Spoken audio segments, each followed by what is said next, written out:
Steelers running back Le'Veon Bell will make his season debut against the Rams on Sunday after serving his 2-game suspension. Bell played the majority of the Steelers' offensive snaps last season, second highest among NFL running backs, and Pittsburgh has won 6 of their last 7 games against the NFC West, while St. Louis has lost 7 of their last 8 against the AFC North. Very interesting. Stephen A. Smith, who wins? I know this is your team, the Steelers, so you sticking with your squad?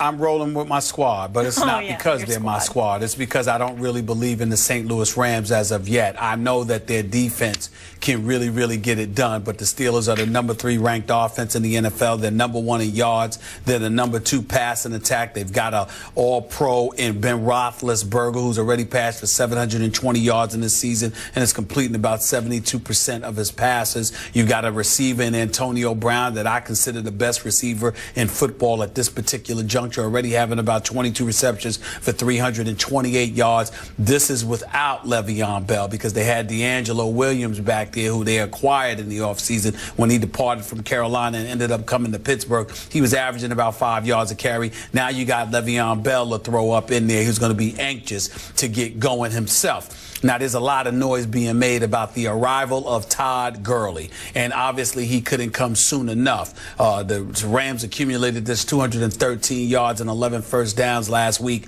against the Washington Redskins, the second worst offense in all of football right now in terms of yards at about 285 per game. It's anemic, to say the least. The Nick Foles experiment doesn't seem to be working out from an offensive standpoint, at least based off of last week's game. They certainly showed up in week 1.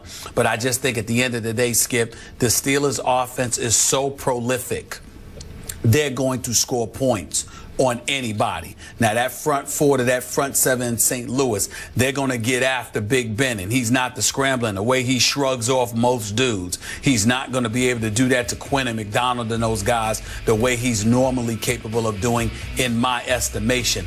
But I think they'll do a good enough job of blocking for him. I think he's going to show up and have a big game. More importantly, I think this defense of the Pittsburgh Steelers, who's really going after dudes with Shazier, with this kid Blake, with this rookie Bud Dupree out of Kentucky, who's accustomed to seeing Todd Gurley and has been raving about him all week long in Pittsburgh. I think they'll be ready for the challenge. It's not to say that St. Louis is going to be completely anemic, but I don't think that they're going to be able to match the offensive firepower of the Pittsburgh Steelers. And I'm picking the Steelers to win this game 37-21.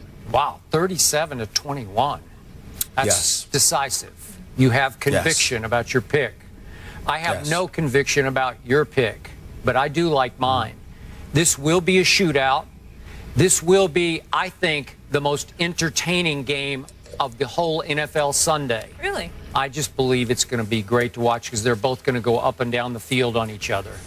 I think it'll look a lot like St. Louis versus Seattle. Remember week 1 in St. Louis? It was a shootout that went to overtime. The final score was 34-31 Rams.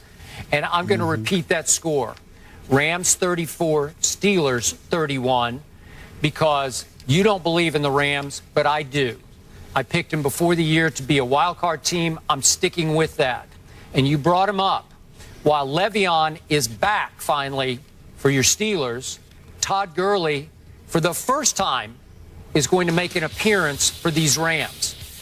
I don't know how many carries he's going to get, Stephen A. I don't know if there's sort of a pitch count going on here. I don't know, but they say he will touch the football, and I think he will have impact on this game. I love Todd Gurley. If you remember before the draft, I thought this was a great choice by then. They got him. I thought that was a steal to get him all the way down at 10th, even though we all know that projecting running backs to have major impact is kind of a thing of the past in the National Football League. I get that. Right. Todd Gurley's going to have impact on this team that so badly needs him at this juncture. And look, what happened to the Rams, we all ride the roller coaster. I'm going to say it again. They laid an emotional egg at Washington after such an emotional victory against their arch rival Seattle on opening Sunday. They did not take the Redskins seriously enough, and they came out flat, psychologically flat. They didn't travel well emotionally. They fell behind 17-0 at half, and Matt Jones ran the football right down their throats. So can Le'Veon and D'Angelo continue? They probably will. They're going to get theirs. We know Ben's going to get his. We really know that Antonio Brown is going to get his again and again. But little Tavon Austin's going to get some too with Nick Foles. I like them on their home turf. I like the crowd behind them. I like the shootout. I think it'll be wildly entertaining. And I'm going to go 34-31 home team. I'm not sold on Todd Gurley the way that you are. I'm not questioning his talent because I know his big time. I have no questions about that. I'm just one of those people, Skip Bayless. I always believe he's run too high and that he's ripe to get hurt on the NFL level, and I really question his durability on that level. I know he's big time. There's no questioning his ability, but 10 months off a surgically repaired knee and your first encounters against the Pittsburgh Steelers, I understand. I'm just not the believer that you are as of yet. We'll see what he does. I have no doubt that he'll have some semblance of an impact because the brother can play. But I just don't know if this is the game that he's going to make that much of a difference. But wait I'm still sticking with my Steelers. Yeah, but I mean, these aren't the Steelers of your childhood that no, pulled you in as a fan, curtain. right? They're not it's the not steel Mean curtain. Joe Green out there, right?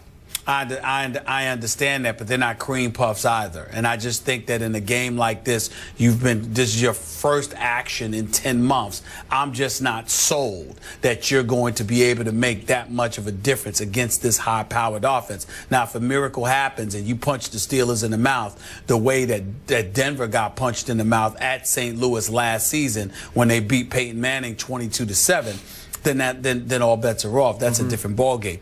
I don't anticipate that happening. I think the Steelers' offense is going to find a way to put up some points. Are you old enough to remember this guy named Eric Dickerson? Yes, I am. Yeah, thank you very much. You know what? It's interesting. Well, it's interesting that you brought that up because apparently you must have been having a conversation with Robert Smith because Robert Smith brought that up to me when we were talking about it Sunday. And I said that was a different with Robert. I'm close with Robert. I said it was a different time because back in the day, Skip, even though guys got hurt all the time, you have to remember back in Eric Dickerson's day, even though cats got hurt, I would dare say folks were headhunters. That's why the concussion issues are such a big deal today. People loved hitting you high. They loved caving your chest in or knocking your head off. Now, because of the new rules that have been implemented, I think you see people targeting low more than ever before, which is why I'm constantly harping on guys who run high and don't seem to have the most powerful, durable legs. The shorter you are and stockier you are, the more attractive you are to me as a running back in today's NFL because of the rules that have guys targeting people low. Plus, evasiveness and elusivity really resonates with me more than the north-south runners like DeMarco Murray because of the rules and the way things